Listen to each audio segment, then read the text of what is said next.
So Elric, the genesis of this came from you kind of overhearing dating stories from those around you. I think these are all kind of normal sort of stories, but would you then sort of take these ideas and then twist them into something darker? Yeah, I mean, I think you always are hearing people say, "Oh, make what you know, make what you know, write what you know." And I've always probably been on the side of write what you want to know or what you're interested in. And I've always been interested in things I can't experience or I'm not doing because that's the thing that my mind races on. And I shared an office with somebody who was just, every night was using different apps. The thing that was fascinating were there were often different types of dating apps, and I had no clue there was just that kind of variety. And a lot of her stories were always funny. They weren't bleak or too dark, but the bleak part to me was always just that the amount of time it took for her to do all of this. I was like, she just had no other time except to try to find a connection with somebody, and often it didn't do that. So I think at some point it just became a note, on your phone or something saying dating app horror. And we had been trying to make a slightly bigger scale project that we just couldn't really in LA crack how you fund movies. I mean, no one really has cracked that, especially in an indie market. Like, how do you find the money? So we tried to write something a lot more scaled down and kind of organically went into that idea of a dating app and somebody looking for connection, and tried to keep a very sparse idea as we went and let it kind of keep adding layers to it. And honestly knowing that once the final layer was going to be whoever we cast, like that was actually important to the script, was keep it to a certain level so it's not overly flourished, and then once you cast somebody, let them be life, and again, that could go wrong, but I cast perfectly so I didn't go wrong in this case.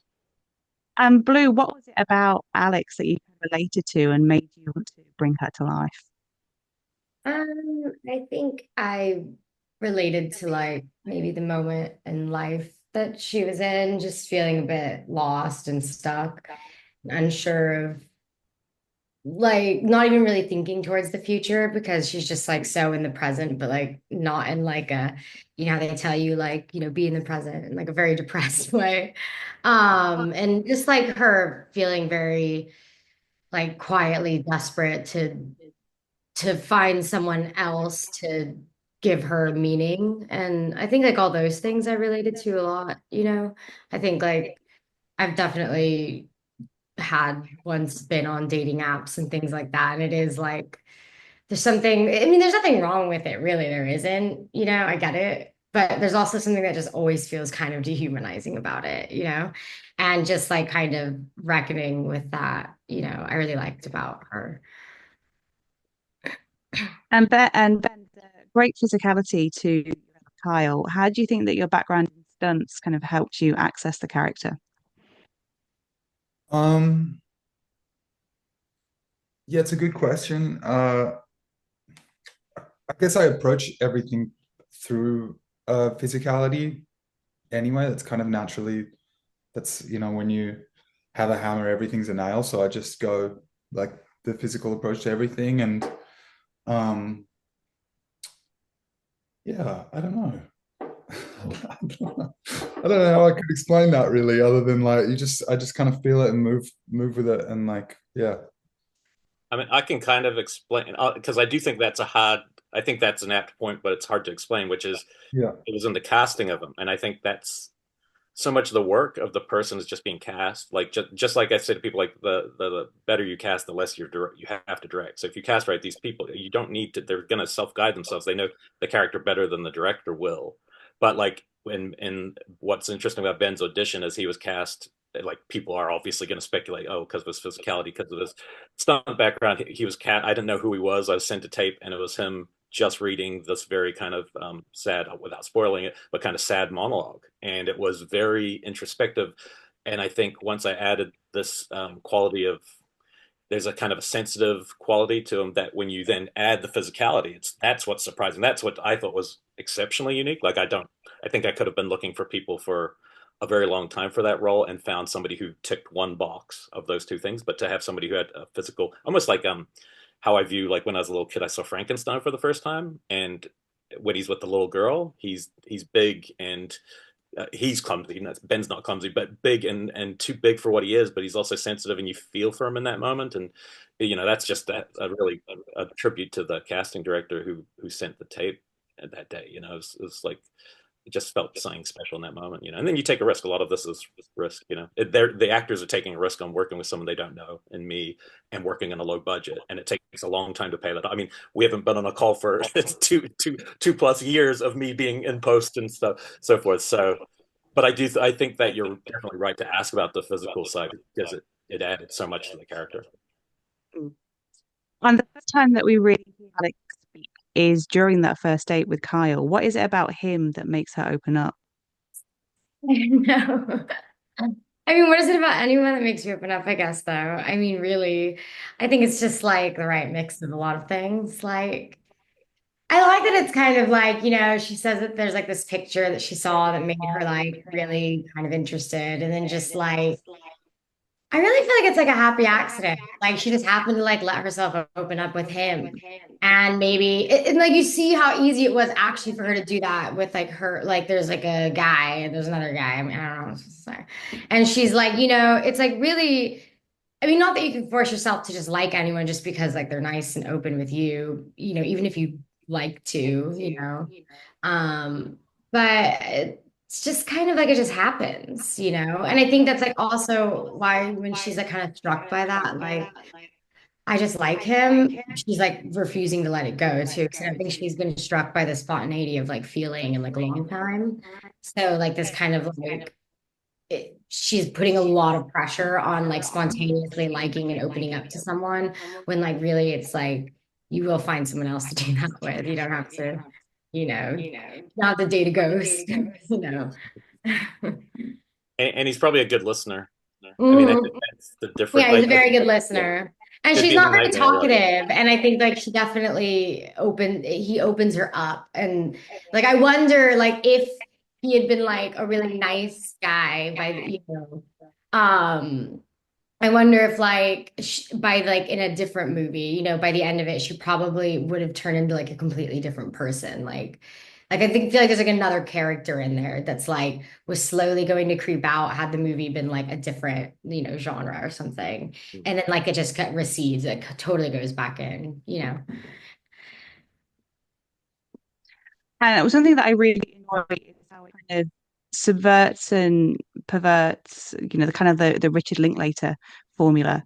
How much fun was it kind of, taking those tropes and twisting them? So sorry, which Right, I missed the tropes of Richard Linklater, which parts? Well, Before actually, Sunrise.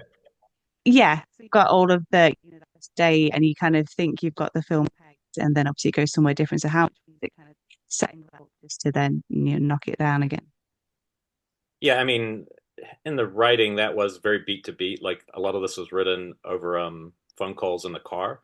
So I'd be driving to work. Webb's on the East Coast, so he's a couple hours ahead, and we would just once we had the idea, it was kind of like, oh, well, what if this happens? And then they get into a relationship. What's the turn from there?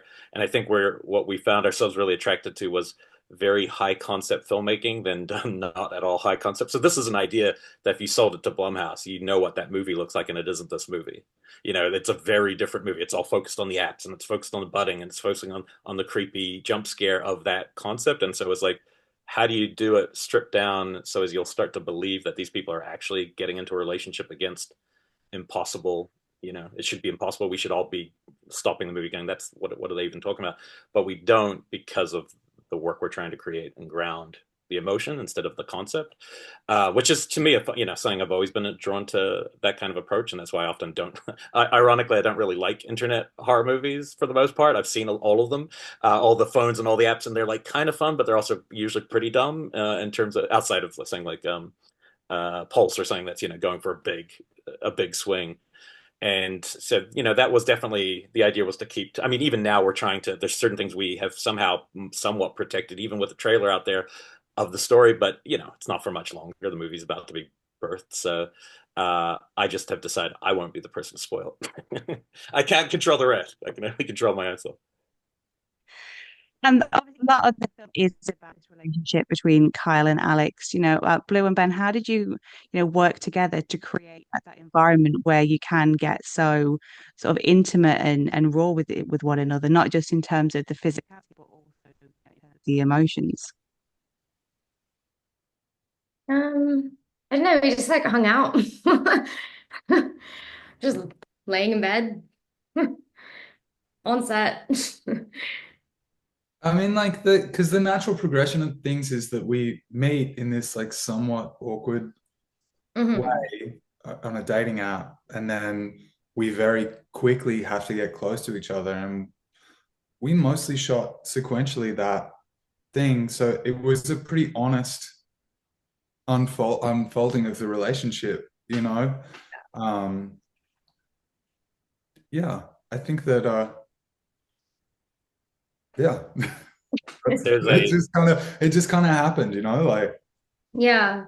Yeah, it was exactly. It just pretty much unfolded in the same like when we did the first scene, it was like super like weird, you know. It was like hi, hi, you know, especially because I'd already been on set. I had done everything in the office, like we'd shot all of that out. So I'd done everything there first. So I'd already been working for a bit. And then we got to like the next part of the movie, and I was like, because I've been doing all these scenes where I get to the office after having been with him, but I still had not. I maybe we had met. No, we hadn't. We hadn't even met. I was like, no. I think the And so first thing I we shot together was the moment where Carl realizes he's dead, which we ended up going back and yes, yeah, that was the shooting. first thing we shot together. Yeah, actually, it well, was. that was scrapped. So That don't, was you know, scrapped, yeah, but it was it like was a this. failed day. Yeah, it was it was a crazy night. It's like Yeah. essentially Oh my one of God, my that was first times actually insane. acting, That you was know? like the most insane night. Yeah. Yeah, that's right. I totally forgot about that. That was I the only still have time Elric PTSD ever about got that. mad during the whole shoot. Yeah, I got mad twice, but both times were in that Right. room on different shoots. It was trying to shoot a reflection, basically being a nightmare. But I will say, like, and this is a real bummer about Hollywood right now. Like, it is impossible to get because of managers, agents, and the way the industry works. Even whether ours is a little indie film, so it made sense. But for any movie, it's almost impossible to do chemistry reads now. No one, everyone protects people, so no one's actually meeting. And when I watch things, I always ask people like, "Did your actors ever meet?" And it's almost never the case. And to me, that's a real bummer because like everyone should be trying to make the best thing, right? So in this case, all I remember was the first. Yes, we had the thing inside the office, but we couldn't really tell them. But the first real scene they have together was actually them saying goodbye after their first night together. It's the only exterior day Oh shot yeah, in the yeah. movie. You know, purposely, it's a night movie. And there's a moment where they're just hugging and saying goodbye, and they just do a little walk. And I've never in my entire like life doing things and creating things, I've never felt so relieved as I did when the way Ben leaned in because he's a lot taller, leaned in to hug her, and she kind of leaned up, and it looked perfect. And I just turned to whoever was standing next to me. I was like, "Oh my God, they have they have something in this Yeah. moment," and it made everything else. And also, you know, they're both incredibly cool and nice and open people. So when we got to the intimate stuff, I knew that's between them more to work out. And when they were comfortable, I was like, okay, great. But it was that moment, just a very simple thing like a hug that makes you go, oh, thank God, because it could have been super awkward, you know. And I just, you know, a lot of this is you just have to hope for the best sometimes, you know. Yeah. And the film is released in time for Valentine Day. Who is this film Valentine viewing for? Who are your audience for this? It is everyone for Valentine's Day. Well, I just saw Hard Eyes. A friend of mine made Hard Eyes, and I said, "Oh wow, you made the upper to our downer. I love it. Like, go see that a week before. I feel great about it, even though it's it's all lies. And then come see our movie, which is trying. No, it was just an idea I had. It was never intended. It wasn't being Does Hard made. Eyes have a happy ending? Hard Eyes is a very upbeat movie. Let's just say Is that. it? Yeah, it's a rom-com. It's a like full on, and it's a really good movie. So I saw like a trailer for it. It looks cute. yeah, I was hoping to hate it, even though I love Josh, just because it was coming out at the same time. But no, I thought it was great. But it did. I thought it was interesting because they are kind of polar opposites. His is high concept, done high concept, and very, very fun. And ours is, ours is a sadder. It's a sadder story. It's, a lot of us. You can never. I can't speak for these guys, but like I was channeling weird stuff into it without subconsciously, and you only see it a couple years later, going, oh yeah, this is me getting through something. Blue's going through whatever she's going through 2 years ago in her life. Ben's going through whatever. And so you look back at that and go, huh, looks like there's stuff that's working its way into the fabric of something. And to me, that is a less scary, more sad piece of work. and there's lots of interpretations. I could have given this to a Japanese director, in the 90s, and it would have been probably like a lot more jump scary and creepy, different kind of movie. But that's the interesting things about who's telling the story. But sorry, I do think it's to answer your question. I think it'll be fun for people to see something, whether they watch on Valentine's or not, because Shudder's kind of pops up there. It's not in theaters so much. We're doing like a little pop-up kind of thing with a 35mm print, but otherwise people are seeing it and they're watching a scary movie on Valentine's Day with someone you just met is like, that's like the best kind of thing. That's like the best thing to do. Good idea, especially someone you just met on a dating app. Yes, exactly. You should watch this.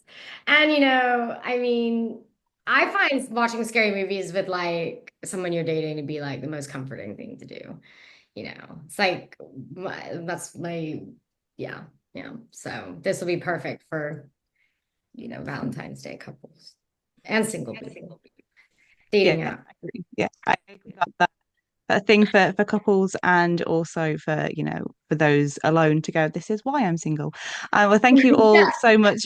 Thank you all so much for your time, and obviously the technical issues. Thank you for putting up with them, and best of luck with the film. I've seen it a time, and I just love it more and more each time. So thank you all so much for making it. Thanks. Thank you. Thanks for being so supportive last year, and in England, at the festival, and saying such kind things about the movie. It means a lot to us. Yeah, I just don't get out of bed after that karaoke for any film ever, apart from this one. So yes, Early morning. I right. normally take the check out film. But thank you guys so much, and best of luck with it. Cheers. Thanks, Kat. Thanks, Kat.